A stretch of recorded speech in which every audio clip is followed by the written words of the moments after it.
Hola y bienvenidos a What the Flick. Soy Christy, es mi amigo Alonso a mi derecha. Y hoy vamos a hablar completamente en español porque Ben y Matt no están aquí. Y tú no sabes pronunciar mi nombre. Alonso. Porque Alonso.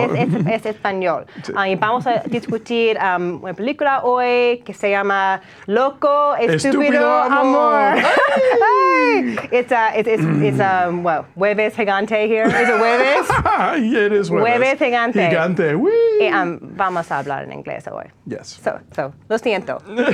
Take it away. Well done. Thank you. So yes, Crazy Stupid Love.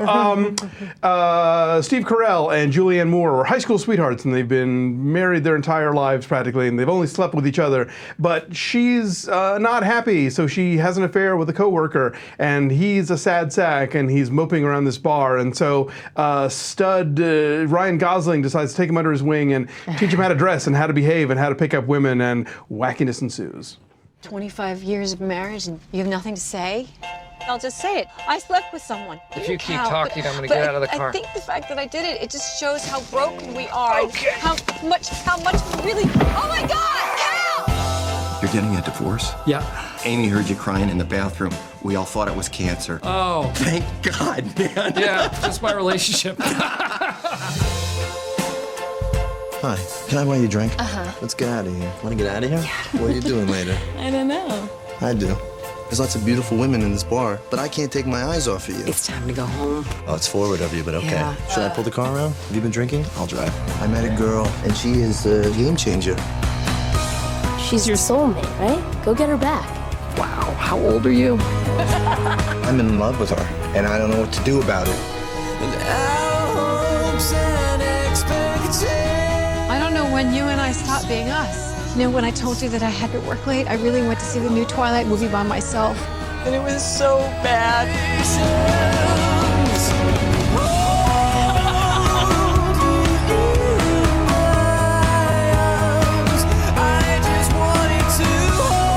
should have fought for you.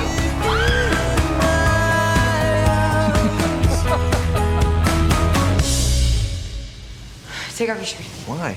Will you take off your shirt?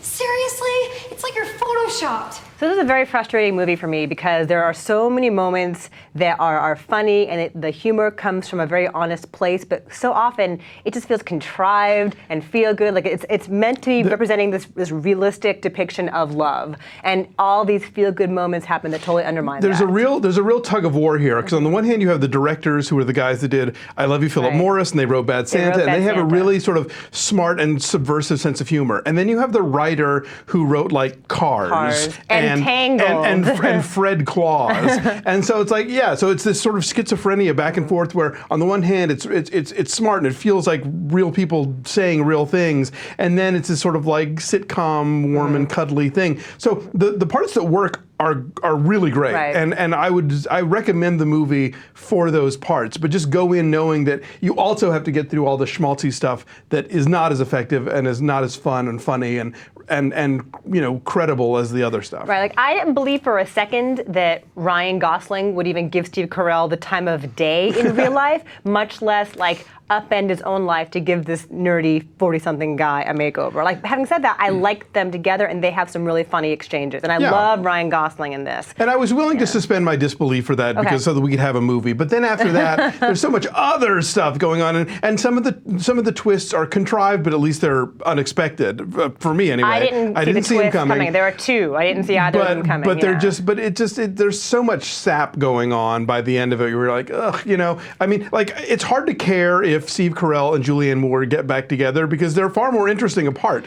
The movie has more fun with them apart, and so it's like, you almost don't want them to get back together because that means it's going to be we're back to the doldrums in a way. And also because the breakup happens like within the first few minutes of the movie, you have no real sense of what their marriage was like, what there is here that's worth fighting for. I mean, Julianne Moore, who can do pretty much anything, is capable of great depth and great expressiveness, can't do anything with a character who's just not on the page. Yeah, there was not developed at all. There was that old magazine column, you know, can this marriage be saved? But I think in this case, it's more, should this marriage be saved? Who knows? We don't really know. And again, it's like, you know, Gosling's character winds up being a lot less interesting than we initially think he's going to be, or at least he winds up going through things that we've seen in a million other movies, basically.